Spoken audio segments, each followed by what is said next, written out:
మన ప్రధాన ఆహార పంటైన వరిలో కొన్ని వందల రకాలున్నాయి. వివిధ ప్రాంతాలకు, పరిస్థితులకు అనుకూలంగా ఉండేలా, కొన్ని రకాల చీడపీడలను తట్టుకునేలా వాటిని శాస్త్రవేత్తలు రూపొందిస్తూ ఉంటారు.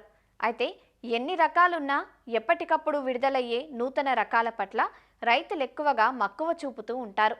ప్రొఫెసర్ జయశంకర్ తెలంగాణ రాష్ట్ర వ్యవసాయ విశ్వవిద్యాలయం నుంచి విడుదలైన ఎన్నో రకాలు ఇటు తెలంగాణలోనే కాకుండా అటు ఆంధ్రప్రదేశ్లోనూ అలానే పొరుగు రాష్ట్రమైన కర్ణాటకలోనూ రైతుల ప్రాచుర్యం పొందుతున్నాయి. మరి ఖరీఫ్లో సాగు కనువైన దొడ్డుగింజ రకాల గురించి రాజేంద్రనగర్లోని ప్రొఫెసర్ జయశంకర్ తెలంగాణ రాష్ట్ర వ్యవసాయ విశ్వవిద్యాలయం విత్తన విభాగం అధిపతి డాక్టర్ దామోదర రాజు నుంచి తెలుసుకుందాం.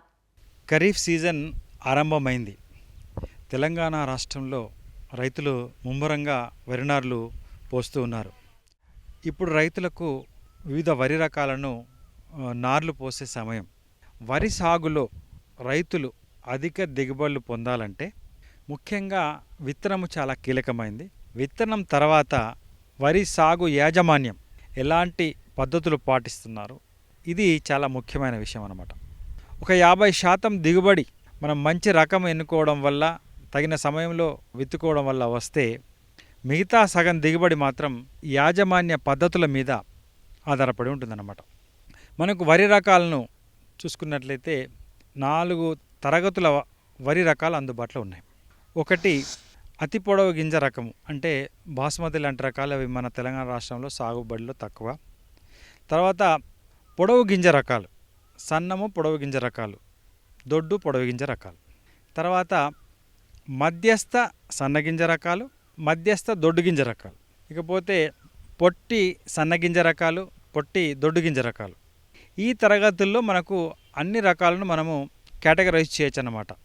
కాల పరిమితిని బట్టి కూడా మనము రకాలను విభజించవచ్చు.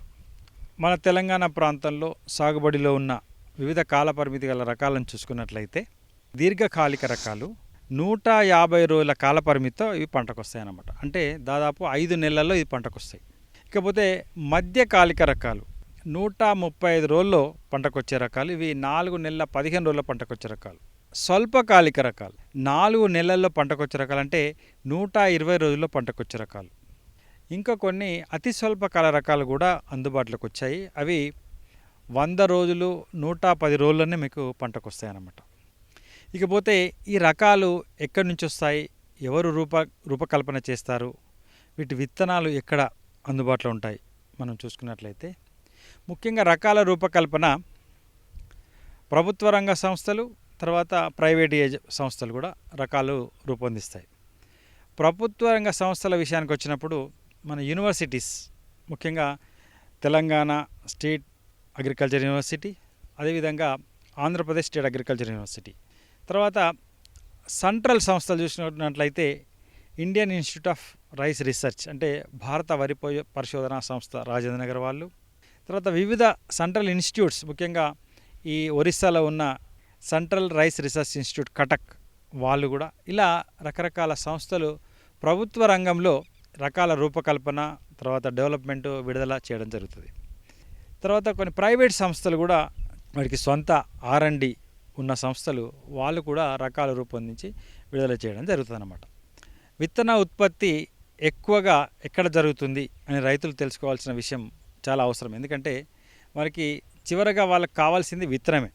ముఖ్యంగా యూనివర్సిటీస్ దగ్గర కూడా విత్తనోత్పత్తి జరుగుతుంది. అది బ్రీడర్ సీడ్ అనేది విత్తనోత్పత్తి జరుగుతుంది. అంటే మూల విత్తనము మేము ఉత్పత్తి చేస్తామన్నమాట. ముఖ్యంగా ఈ ప్రొఫెసర్ జయశంకర్ తెలంగాణ రాష్ట్ర విశ్వవిద్యాలయం కానీ, లేదంటే ఆచార్య ఇంజనీరింగ్ వ్యవసాయ విశ్వవిద్యాలయం కానీ, ఈ యొక్క మూల విత్తనాన్ని మేము ఉత్పత్తి చేస్తాము.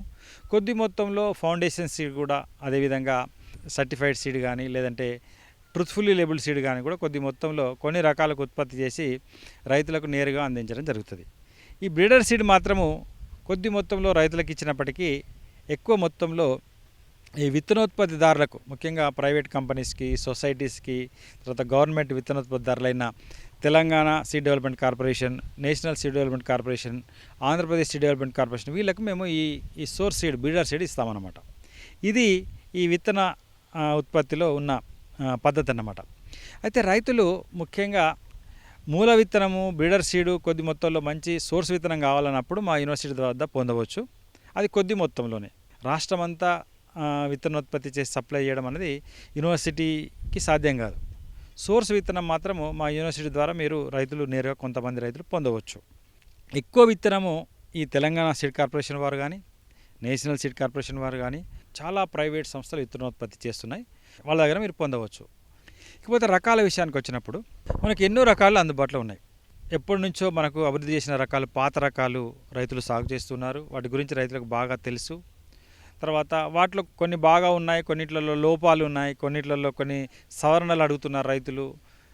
ఆ రకాలు ఏమేమి రకాలు ఇప్పుడు సాగులో ఉన్నాయి, తర్వాత ఎలాంటి కొత్త రకాలు వచ్చినాయి, ఇది మనం తెలుసుకుందాం. దొడ్డు రకాల విషయానికి వద్దాం. ఈ దొడ్డు పొడవు గింజ రకాలు అంటే MTU 1010 లాంటి రకాలు, అంటే IR64 లాంటి రకాలు ఒక సెగ్మెంట్. ఇంకొకటి మధ్యస్థ సన్నగింజ రకాలు, ఇదొక మార్కెట్ సెగ్మెంట్, అంటే BPT 5204 లాంటి రకాలు.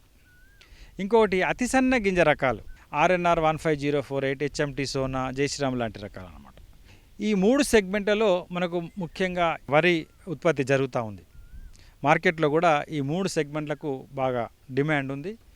సో మొదట దొడ్డు పొడవు గింజ రకాలు చూసుకున్నట్లయితే, పాత రకాలు చూసుకున్నట్లయితే IR 64, తెల్లహంస, MTU 1010 ఇవి పాత స్వల్పకాల దొడ్డు పొడవు గింజ రకాలు. తర్వాత ఇంకొకటి MTU 1001, ఇది మధ్యస్థ దొడ్డు గింజ రకం. ఇది 130 రోజుల కాల పరిమితి కదా, మధ్యకాలిక దొడ్డు గింజ రకం. వీటికి ప్రత్యామ్నాయంగా మనకు ఏ రకాలు కొత్తగా అందుబాటులోకి వచ్చాయి?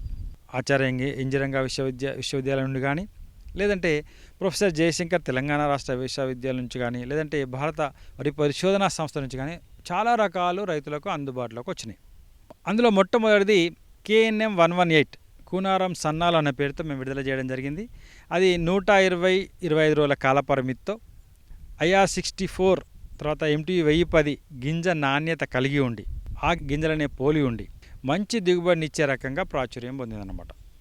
ఎవరైతే రైతులు 1010 IR64 తెల్లాంస వేస్తున్నారో వారికి ఈ రకం ప్రత్యామ్నాయంగా వేసుకునే అవకాశం ఉంది. ఎందుకంటే మంచి దిగుబడి ఉంది, కొంతవరకు తట్టుకునే శక్తి ఉంది, తర్వాత గింజ నాణ్యత బాగా ఉంది, మార్కెట్లో మంచి డిమాండ్ ఉంది. ఇంకొక రకము RNR 29325, ఇది రాజేంద్ర నగర్ నుంచి విడుదల చేయబడింది.